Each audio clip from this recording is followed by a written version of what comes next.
93 HD2, the ESPN Chicago app, and ESPN 1000. Perfect trio of knowledge. Falls to Montgomery. Back it goes. Bang! Home run. There he is. Waving the wand. Homer. Montgomery. Bang. Some guys are looking up here. I'm not sure if they can see me, but that's a Colson Montgomery home run. Mike Vasil sending the good vibes from the booth. And this game is tied here in the second Waving inning. the wand. He hit that one into the wind, and he crushed it.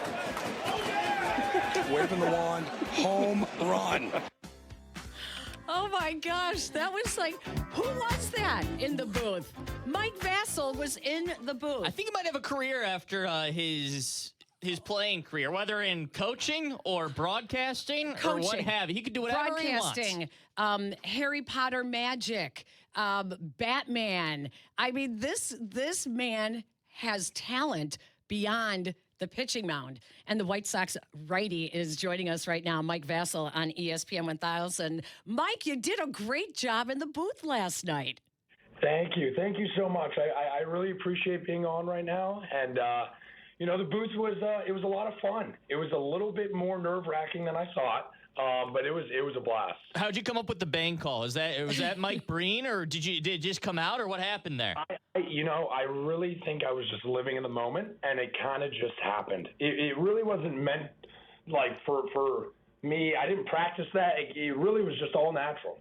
I love it. Your presence around the team is so contagious that, when Will Venables said that it was a no-brainer to have you with them on the road, you don't always see that. So did you have to, how important was it for you to be around the team when you're going through this rehab and still feeling like you're a part of the team? Because a lot of guys, they're gone. They go off, they rehab, and you don't see them all year. Yeah, I think it's, most definitely a unique situation. But I think for me, when Will told me, the first thing that I really thought of is how much my teammates mean to me for being the ones that really vouched for me to even be in this situation. And also personally, on a personal level, I think mentally going through Tommy John, it's not always easy. And I think for me now, the process has become so much better because I feel like I'm a part of a team making an impact. I can't give enough credit to my teammates for really being the ones for the whole reason why I'm here. Well, one of your teammates, Davis Martin, is on the mound today, and he's had quite the year so far.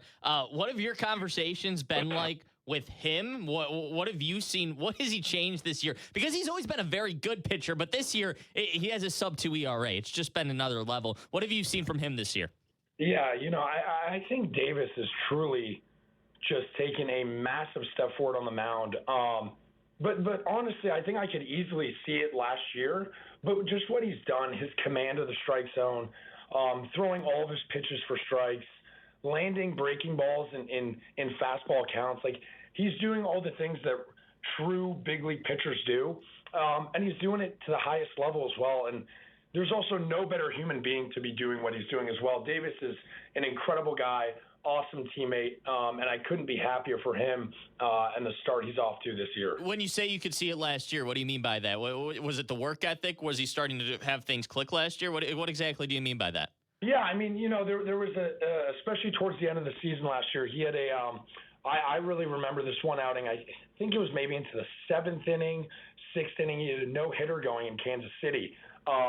And I just remember thinking, wow, this version of Dave, and his velocity was a little bit higher. I was like, wow, this version of Davis is incredible. And then he continued to throw the ball really, really well. And I think for me, from afar, watching from the bullpen, I really noticed it, obviously, because if you're a reliever, you would get this. If your starter goes 6 innings, you are happy. Just because of the fact that it saves the pen, it really helps out the team.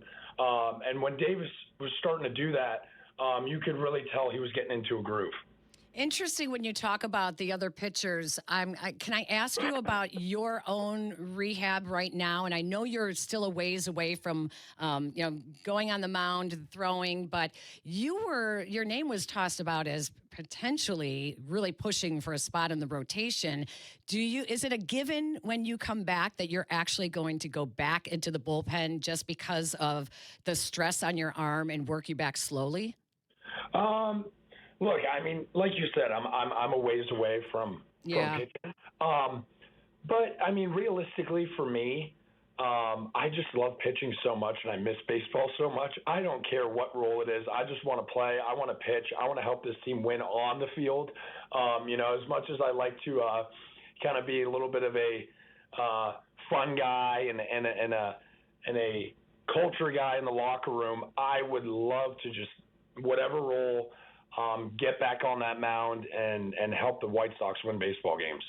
Speaking of winning, your team's been doing a lot of that recently. Just back at 500 this season, and it was the past few years for White Sox fans have been tough. You were part of the team last year, and there were strides last year, especially at the end of last year, for the ball club going forward, and a lot of those have continued into this year. Right now, the ball club's in a playoff spot. The White Sox are a game up on that last wild card spot. Is there starting to be a belief in that clubhouse that this really is a team that can make a run for the postseason? Oh, 100%. I think this team, whether it's we're too naive to the situation or whatever, like we don't care. Our thought is to play baseball in October, and I think everybody in the locker room believes that as well. Especially like you said, the way that we finished last year, and especially the way that we're starting this year and winning, going on the road and winning. I think everyone in this locker room has the belief that we can be playing baseball in October. I heard an interview with Kyle Teal talking about the clubhouse and how well everyone gets along. Well, hello, everyone's from Boston. I mean, you guys all pretty much played together when you were growing up, but talk about the clubhouse and really just why is it that you guys all get along so well? Because that's like magic to be able to have that. Yeah, I mean, it is very, very rare, especially in professional baseball, because obviously it's not like, a college baseball team. You can recruit a certain type of guy. But obviously at this level, you can't always do a crazy character check. Obviously you can, but it's not always as easy as maybe like a recruiting trip or something like that. So I have to give a lot of credit to the front office for also consistently now just bring in these type of guys. So for me, maybe they are doing those background checks on the type of player they're bringing in, which I love. But I think it's rare in general that you have a group of young guys that are all similar, that all love to have fun playing baseball. And everyone's just a great guy. They keep it loose. We have a lot of fun in this clubhouse. And that's what it's really all about. All right, so you have a lot of time on your hand. So are you learning Japanese, and how are you in communicating with Mooney?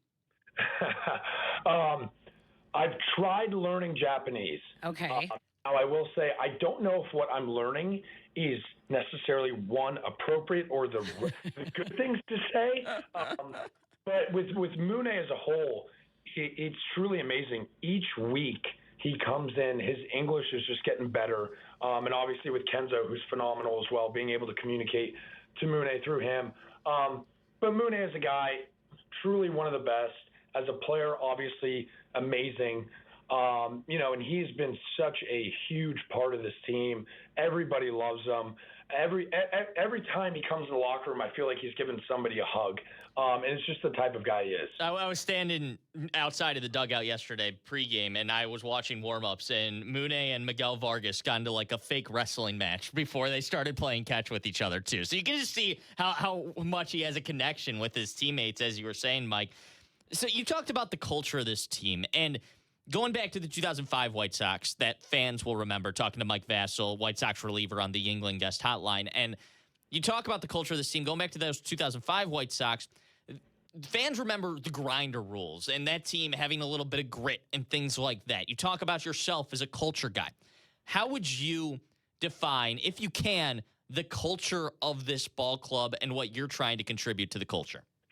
Yeah, I think especially with culture in a clubhouse, it's not always easy at first to know, like what's the identity of this team? Who are we?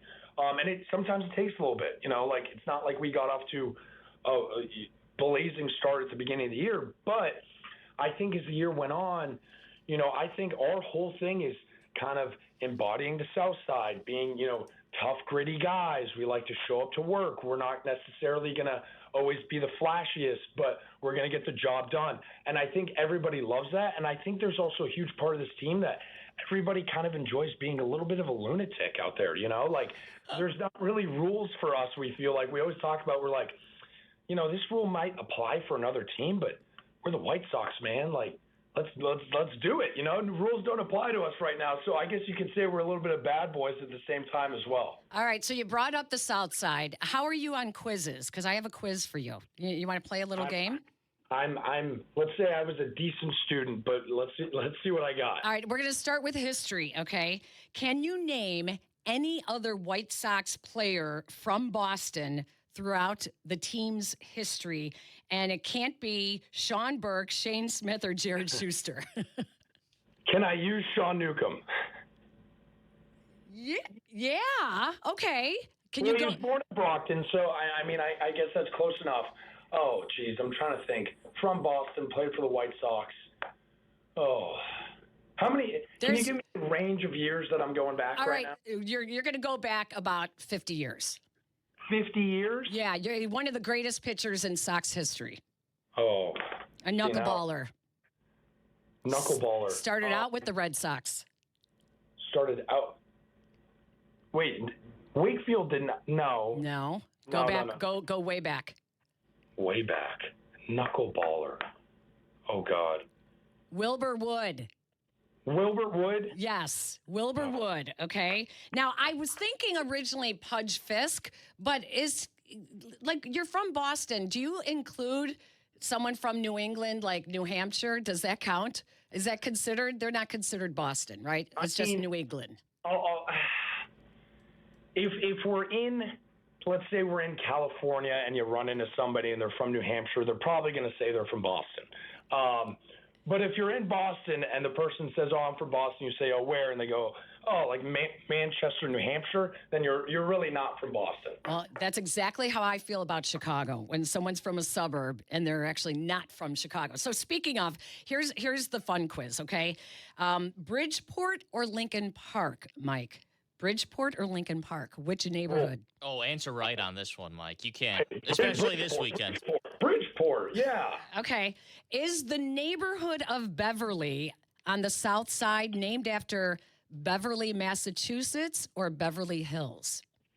Oh, well, I'm going to have to say Beverly, Massachusetts.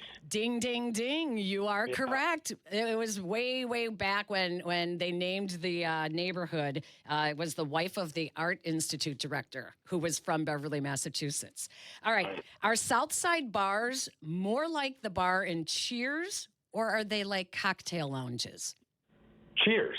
Very good. You're getting this. Yeah. All right. This one's kind of hard. What makes Southside garages so unique? Ooh, what makes Southside garages so unique? It's in Chicago. Something about the garage is very unique. Does it have to do with? Is it the way it opens or something that makes it unique? Maybe where they're located. Are they located? In the alley.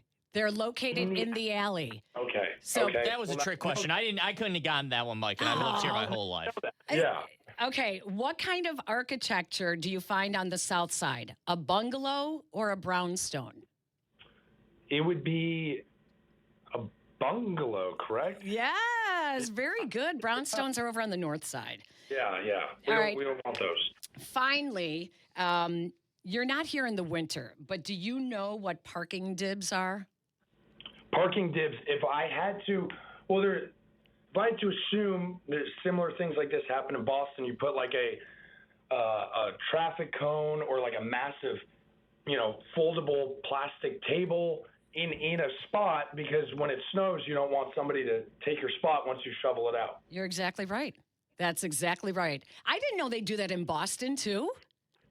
Oh, yes. Yeah. Oh, it is very common, especially South Boston, where I live in the off season. It is, if you're parking on the street, do not move what's ever in that spot. Your car will not be in good shape when you get back.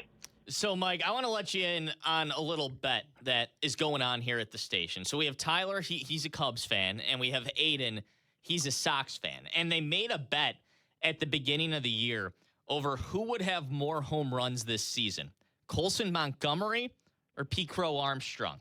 Who do you think's going to have more home runs this season? Well, guy, I mean, my Colson Montgomery, hands down. You know my answer. What have you seen from Colson at the plate? Because he's obviously taken, once again, a big step forward. Yeah, I think for Colson, too, and especially last year when he got called up, learning his story about how he'd gone to Arizona and gone through, kind of those struggles, but also not to mention, he's kind of picking up where he left off last year and hitting home runs, hitting for power, hitting, extra base hits, playing great defense. Also, the maturity of him as a human being. I don't view him as like a younger guy at all. He's such a professional. He's a great teammate. And he also, again, loves to smile, laugh, have fun, crack jokes. He's a pretty complete guy and a phenomenal human. I like that you're growing your hair out. And I have to tell you that, did you meet Belmont Camelli last night when he threw out the first pitch? I did not, but I saw him around. I saw him around the dugout. So you're kind of looking like him. That is. I mean, look. I guess a lot of people think he's a handsome guy, so I think that's a good compliment. Hey, Mike, thank you so much for taking the time to join us. We really appreciate it. Have fun out there. Keep doing what you're doing, aiding and helping the clubhouse like you do, and we can't wait to see you back out on the mound. Yeah, thank you so much. I really appreciate you both having me.